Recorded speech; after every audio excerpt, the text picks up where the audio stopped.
Hi. Welcome, welcome, welcome. Hello, everybody. Gwenda Lambert here with Just Talking with my co host today, Heather Lacey. Hello, Heather. Hello. And what a fabulous day that we have today. Um, it's sunny. It's one of these beautiful fall days.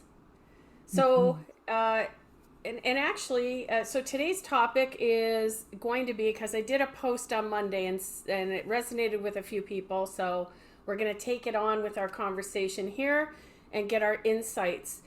Um, so let me give a little backstory.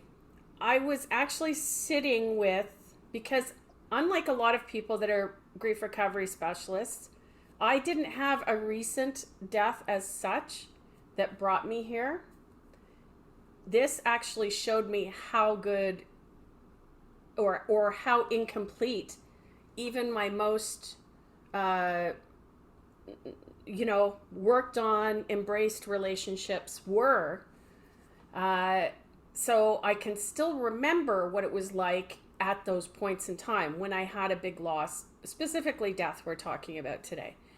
And I know that in when it came to my own personal journey, I had to actually, there's 2 points about the grief recovery method that I really like. The first one is that we talk about emotional honesty, that it doesn't matter if you tell your whole story, it matters that you are honest to yourself. So that's number one. And number two, it's the fact that things are hidden in plain sight. Our beautiful mind keeps things from us, even especially from a trauma standpoint, that this is actually trying to help us cope. So we have to really, and this is where the topic came up from, have courage, or my interpretation was there was times where I had to stand still in the messiness and the all the angst. And I mean, there's really no words when you're in active grief. There's really no words. It's every emotion at the same time. But the courage to actually stand in that and go, okay, you know what? I'm just going to embrace this all. I'm going to stay here and go with it and and work through it from that. Now sometimes it's a completely overwhelming, which is why I think it was really important to actually be able to prepare and talk about emotional, like things like regulation, things like how do we support ourselves when we're going on this kind of journey. And it doesn't have to happen when you're in active grief, like something just happened 3, 6 months ago. It can come 10 years down the line where something else happens and that backpack that we talk about just all of a sudden gets too heavy. And then a whole bunch of stuff comes out, and you really don't know what the heck's going on or what's associated with what. So that's the other aspect from where I'm talking about, that sometimes to be able to commit to yourself and commit the time to be able to say, okay, I need to see where this is coming from, or I'm never really going to be able to empty out whatever's in there. If I don't have the courage to stand in whatever it is that I'm feeling, good, bad, or indifferent, I'll never get through it, right? And it's easy to just go, oh, okay, I don't want to do this right now. I don't have the time. I'm going to stuff it back in because it's not as active, maybe. It's easier to get away from. So that's where I'm coming from with that post. What do you think about that, Heather? I think that's very true. I think sometimes, though, when we're actively grieving, we're kind of forced to look at it, whether we want to or not, right? So, although it takes courage to sit in it and to move forward, you don't have a choice, right? You're kind of like, this is it, kind of thing. I think it takes a little bit more when we're not actively in it, because you have to actively confront, right? I think for me, when you talk about the courage to embrace grief, I look at it as the people around the griever, the active griever, have to have the courage to embrace the grief, because a lot of times people don't want to do it. They don't want to, they're just like, oh, you'll be fine. Oh, you'll be okay. You'll be, they don't want to actively embrace what's happening with that person. And they don't, I mean, it's not that they can do anything. You can't do anything except be there, except, help if you're asked, do the physical chores that need to be done if you can. But you have to take that step as the outside person to actually do that. And that for me takes a lot, I think, for the outside person to do, because we want to, as the outside person, we want to pretend it doesn't happen. We don't want to get messy. We don't want to get messy with the other person. And we don't want to have to, be in that position, because it will also mean that we have to confront our own stuff too. But we don't want to, we take that, as that outside person, we're just like, oh no, you'll be fine, or I'm not going to call them because I don't want to upset them, or even several years down the road, I don't want to bring up that person's name because I don't want to upset them. And you're making the assumption that it will upset them. You don't know if it will or not, but you don't want to rock the boat, kind of say, right? So it takes, I think, a lot from that outside perspective to actually broach the subject, to actually say, you know, is there something I can do to help? Or 10 years down the road, I remember when so and I did this. And do you remember this moment with so and so? I think that takes a lot of courage and a lot of work to actually embrace that side of the grief for me. Well, I mean, and again, that's absolutely valid. I think, I mean, that's the whole thing is that everything that we think or view, it goes through our own lens. Yes. So again, and yeah, and so getting back to, like, I guess where I was started from is I know that I'm okay for the most part listening to people when they're in that space because I have gone through it actively quite a few times, more times than I would like. But I know that there are some times where I look at other people and I feel a pain in my heart because they haven't encountered that kind of loss. Uh, and we're not even getting into all the other losses that we like to Yeah. grieve over. Yeah. We like to, like, as you say, pretend don't happen, and Yeah. what? Oh, just suck it up. It was only a job, or Right. as a kid, it was only your best favorite stuffed toy, or any number of those things where we dismiss those messy emotions, um, and so that's, I mean, I guess that's the way we have to look at it is that everything starts with us. If we're okay remembering those times, like, you're right, when you're in active grief, you can't run away from it. It's waking, Yeah. sleeping, the second the lights go out. That's why part of the focus that I want to do on the coming weeks is to talk about regulation and how we first make Yeah. ourselves safe. So it's not even about the safety that we create in any of our programs that we do, or the Yeah. safety that anybody that's doing grief work or any kind of trauma work or anything where we are going to go into the muck, right? We need to create that place of safety first. Yeah. Yet, I think that the benefit, and I guess that's one of the things that I do know, that at certain times in my life, I knew I had stuff that had the muck, but I didn't have anybody that could guide me through it. And I think that's exactly what you're saying, is that Yeah. I would be okay with other people. Like, and there was times where I would go like, okay, blah, blah, blah, blah, blah. There's nothing. I'm not going to flinch. I'm not going to run away. I'm here. I'm here Yeah. with you. And using that Brene Brown empathy cartoon, where, we're going to come down the ladder and sit with you. I'm still not going to carry you because I can't, as you say.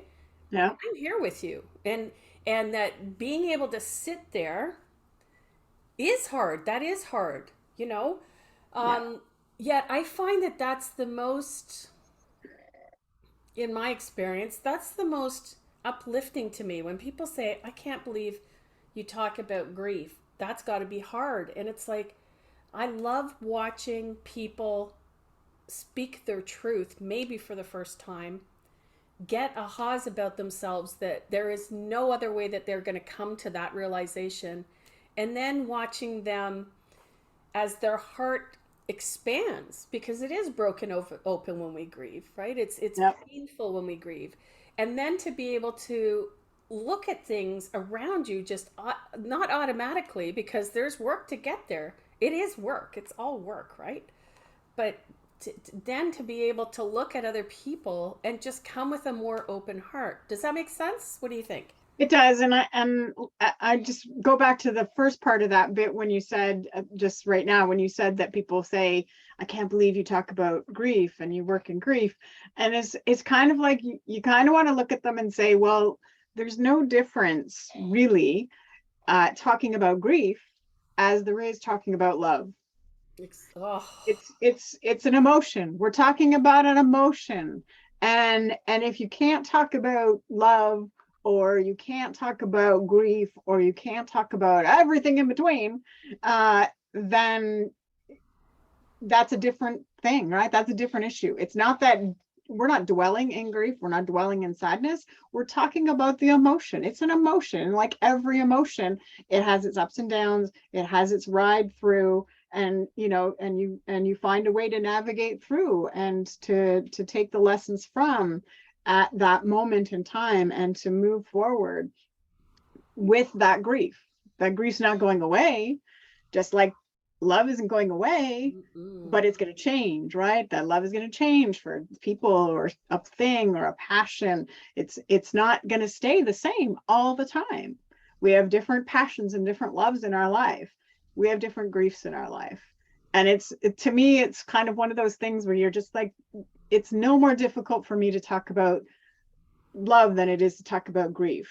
Not to Beautiful. say that talking about love is always easy, because it's not, right? Like it's not always an easy thing to talk about, but it's definitely something that shouldn't be a strange thing to talk about. It should be a normal thing to talk about, because it's a normal thing that all of us experience every day, week, year of our lives. We all experience grief on some level, even if it's not the big ones, right?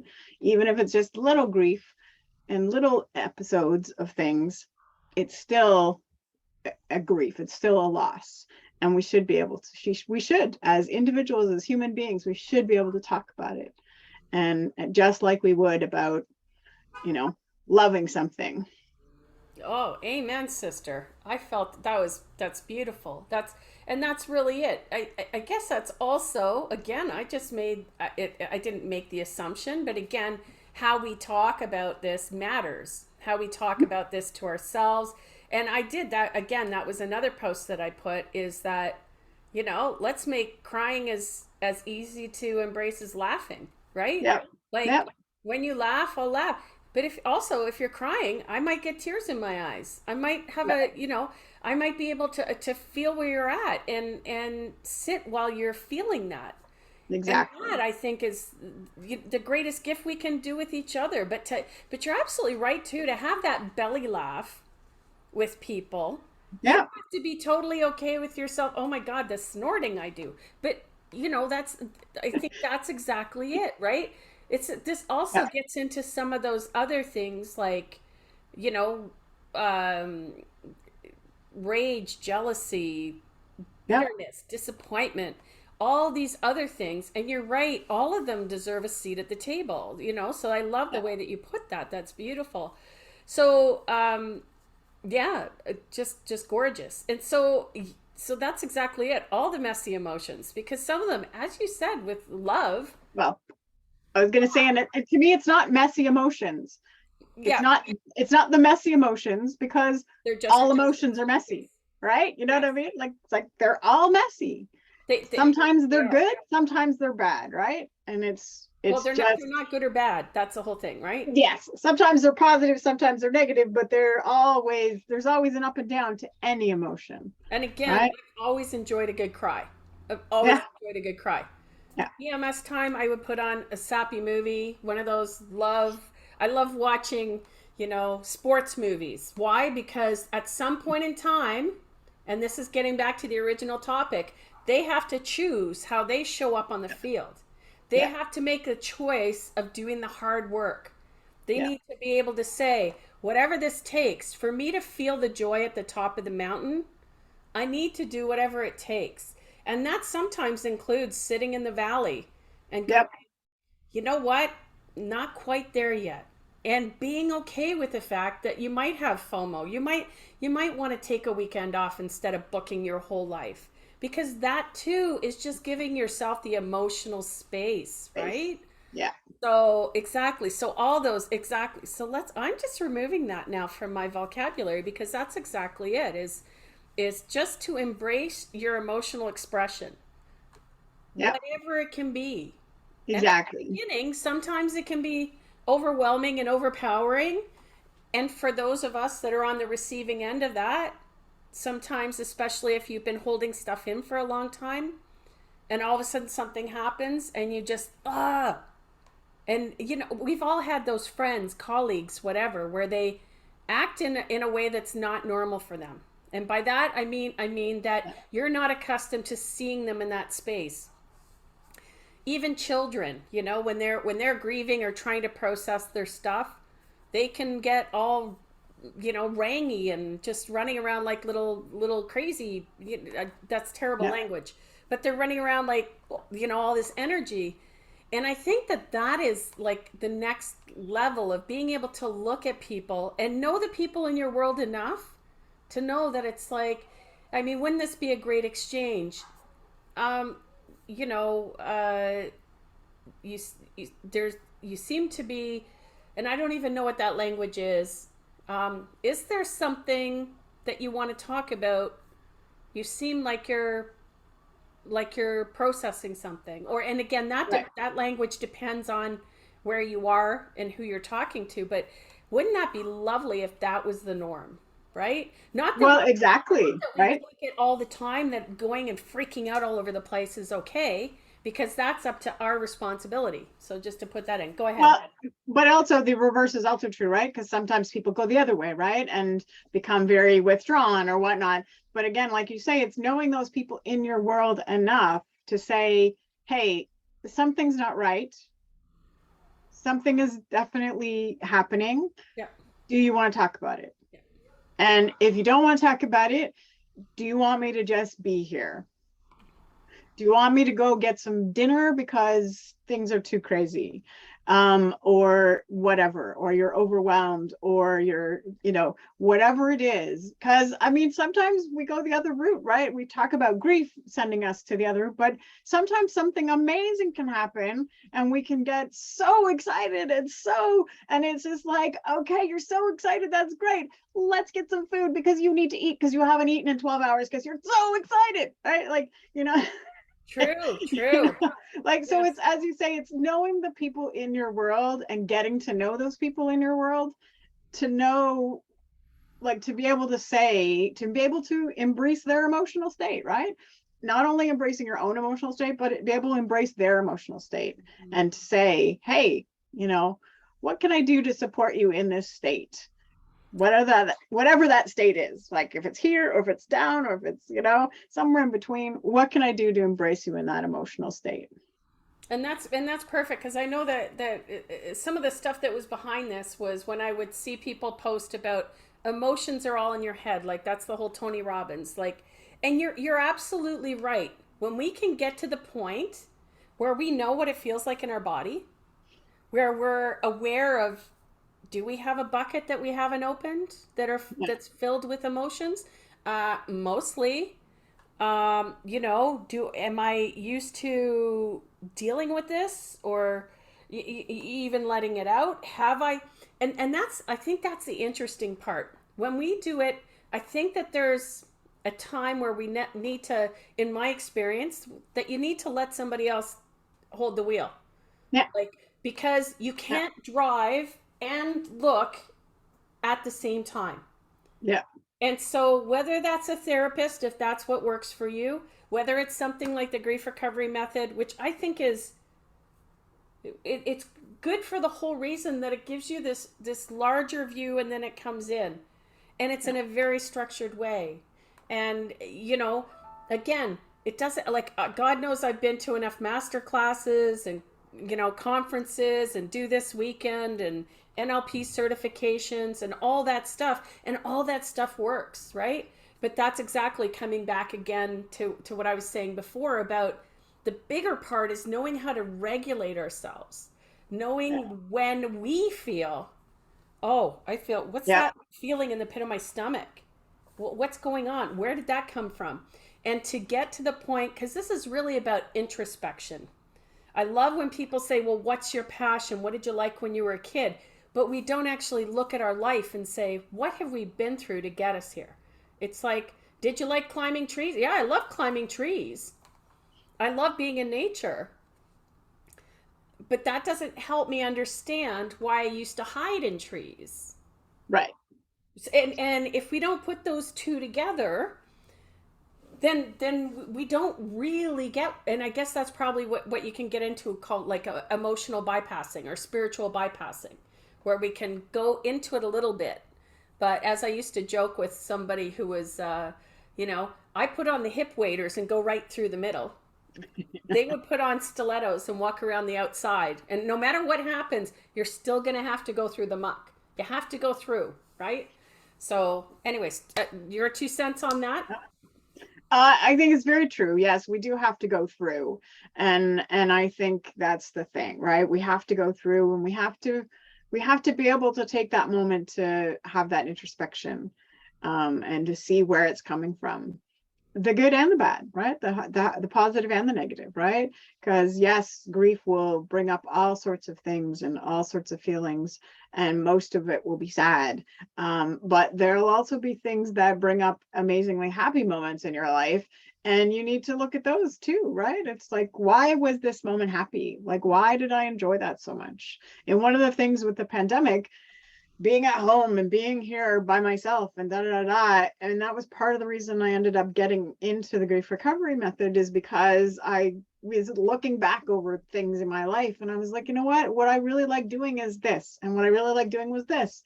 I liked sitting with these people, I liked being at the hospital with this person, I liked being holding space for this and that and that. And I was like, that's what I like doing, so why am I doing this other stuff in my life?